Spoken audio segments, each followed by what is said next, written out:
Lethargic Sloth here, and let's talk about Austria. Austria will be represented at Eurovision 2018 by Cesár Sampson with the song Nobody But You. If I had to describe this song in one word, it would be puzzle. This song is so many different pieces from so many different genres. It's like one big puzzle landscape and you just put it together piece by piece. I find that every time I listen to this, and I said the same thing about Serbia, I discover something new about the song, something interesting, something unique. There are so many influences you can tell from this song. I don't even know what to call this as far as a genre goes, but it's a lot of different pieces from a lot of different places, and it's just a nice, original, inspired piece of art, really. It's very interesting.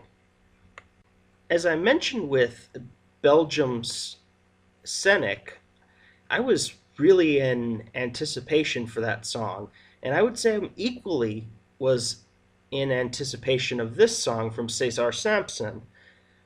During the sad Eurovision bye time, where there's no Eurovision stuff, when they start picking artists, I start watching some of the interviews and I get excited and kind of revved up for Eurovision season. And, well, Cesár Sampson and Scenic from Belgium, they were two artists that were chosen early, so I dialed in and watched some of their interviews. And I found Cesár Sampson to be a very articulate, intelligent, and interesting person. And he was a representative as a backing vocalist for the Bulgarian acts, actually, in 2016 and 2017 for Poli Genova and Christian Kostov last year. So he has this Eurovision experience. He stated previously, before helping with the Bulgarian acts, that he had no idea what Eurovision was, but he actually got really interested in it. He was almost selected last year, but they selected Nathan Trent instead. And I'm actually happy for this because we got Nathan Trent, which I thought was a phenomenal song that I loved.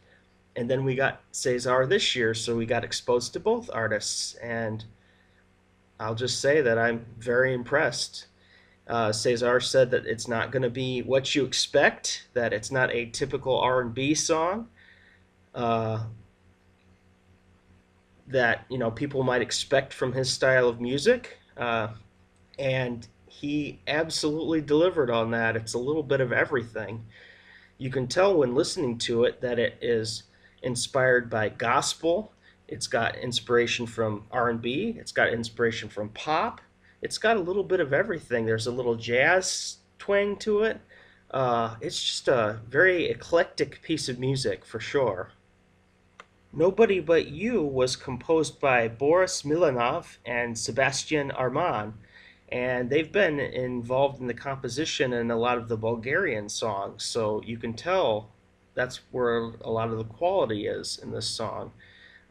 Bulgaria has absolutely been amazing the past couple of years at Eurovision, so there's no wonder why this song is so strong. So what's good about this song?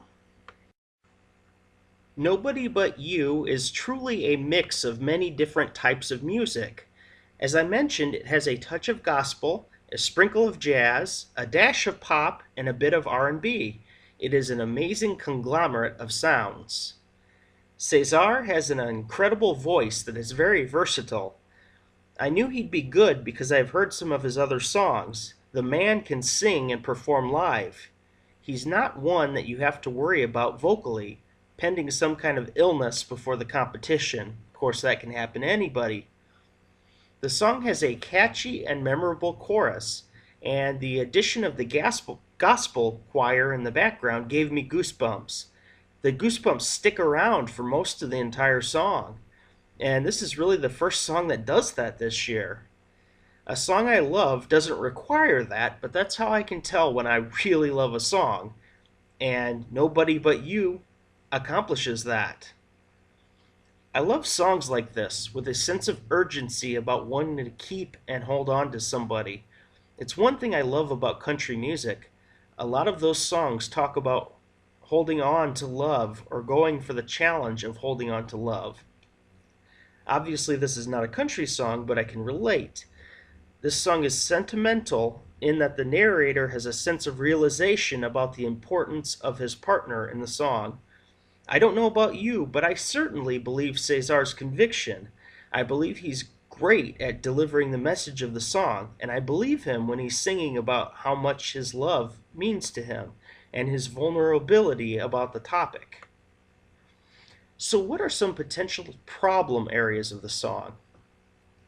I wouldn't blame you at all if you would say the song doesn't have a huge moment. I love that it is a dynamic song, but I can admit it doesn't have a giant power chorus. And the ending of the song is not spectacular. It's good, it's solid, but it's not, I don't know. I can't hardly describe it. I feel like the end needs some sort of revamp. Just the very end. It's very nice, but if I'm to be honest, I feel they could have done something more epic at the very end or showcased his voice. I feel like it goes a little flat. Just at the very end is what I'm talking about, the closure to the song. If I had to point out my area of most concern with this, it is the transition from studio song to the stage. How will the staging be handled here? Like Belgium, staging could make it or break it. The music video to the song is very artsy, a little weird, a little out there, but also very beautiful. So how can they bring it on stage? Make it serious enough to convey the message, but also fun enough to engage the audience. There are a lot of moving parts to the song here, so my worry is that they try to do too many things and not all the moving parts, well, move together in the right direction. How will they handle the backup singers? Will there be dancers? Are they going with a dark set? Or, like the music, will it go from a dark theme to a lighter theme at the end of the song? I don't really have any concerns about the song itself other than the very end. The song is solid. My biggest thoughts and worries with this are totally and completely with the staging of the song. So what's my rating in this song? I never wanted to be the guy that saturated my ratings and gave everybody a 10 just because I felt like I needed to. But there are some incredibly good songs, and I changed my rating scale. And my rating scale this year, if you get a 10, it's pretty much that. It's since it's only a personal rating, it's that I'll listen to the song all the time, and you'll get 100 plays on this particular song throughout the Eurovision season. And one being, I probably won't even listen to it at the Eurovision Song Contest, that I'll use a bathroom break during that song. Very few songs would ever reach a 1 on my list, but yeah, so far I've had 6 10s, and this is going to be my 7th 10 given out. I love it. I absolutely love it. I can't find much to dislike about this song. It's got personality, it's got charisma, it's got style, and the music is just amazing to listen to. I can't find anything that I dislike about it personally. This is absolutely a kind of song that I will listen to all the time. So I say it without shame. This is, for me, is a 10. I'm going to listen to this for years to come, I'm sure. It's amazing. So is this song a contender or a pretender? This song is a contender, an outright strong contender to win the entire competition. I don't assume this song will have any problems advancing to the finals, bearing a setback or disastrous staging as in perhaps Switzerland from last year. Austria usually needs quite a bit of help to advance, but I don't think it's going to have problems this year. And last year, with a good song, I think this year's song is better than Nathan Trent's, but I love the Nathan Trent song. I think this song is better, and I think this is definitely going to advance and have no problem advancing. Keep in mind, Austria won the competition in 2014, so you never know what can happen. A lot of people like to say certain countries don't have a chance to win because they don't have the voting base and the politics behind it, but stranger things have happened. Portugal 2017. This is exactly the type of energetic song that would offset the Portuguese entry from last year. I've been saying in a lot of these videos, I feel like the winner this year is going to be almost the complete opposite of Salvador, which is why I'm not crazy about Estonia's chances. People are trying to crown that one, but I think it's more artistic in that sense, uh, vocal, classical type.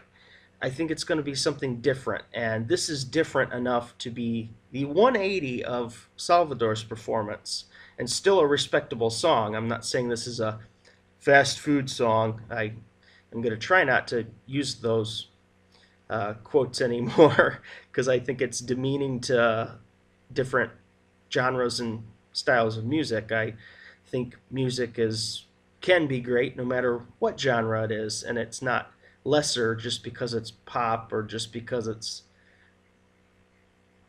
you know, basically I'm not going to be a hipster and say one style of music is superior to another. I've kind of decided to stop doing that, even though I had mentioned that in a couple videos. That was a conscious choice I made. I'm rambling. So yeah, this is a contender, and I could absolutely see this winning the competition.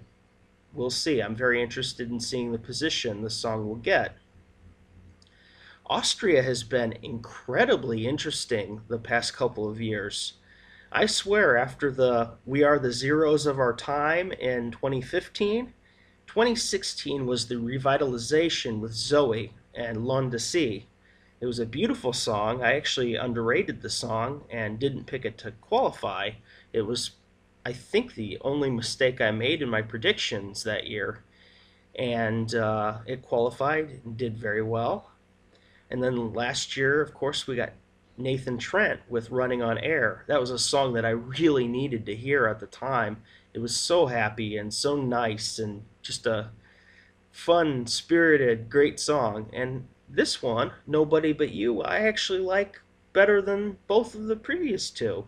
Not saying any of them are bad, I'm just saying I really love this song. I think it's a credible, enjoyable piece of music, and I could listen to it all the time.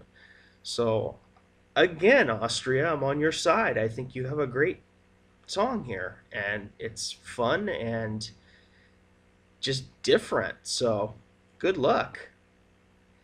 Thank you for watching my review of Austria at Eurovision 2018.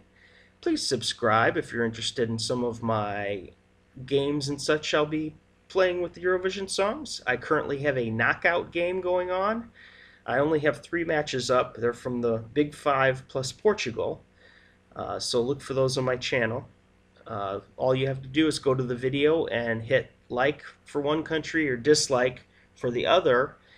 And whoever wins, I'm going to be setting up rounds, and we're going to crown an ultimate champion out of that. So it's a long process. I'm still trying to set up everything, but the Big Five plus Portugal is up right now for voting. So please head over there and check that out if you're interested. Subscribe if you want to see some of those in the future.